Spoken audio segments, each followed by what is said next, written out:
રામજીરી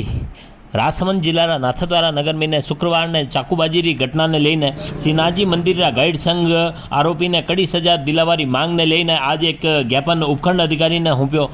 guide संघ हेमंत गुजर बताया कि शुक्रवार गाइड संघ अध्यक्ष अर्जुन गुजर पे चाकूबाजी की घटना में बाद में लोगों में दहशत माहौल है और सब यही मांग कर रहा है कि आरोपी खिलाफ सख्त कार्रवाई की जाए।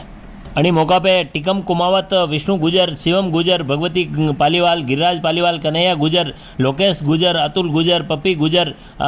सूरज गुजर, विकास गुजर, सोनू गोरवा, निर्मल, रामचंद्र, नितिन, ललित, हेमंत, सचिन, घनश्याम, दीपक,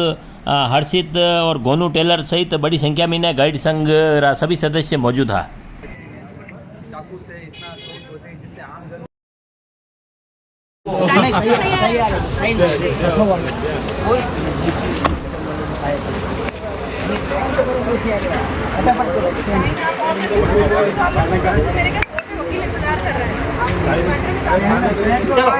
एक काम करो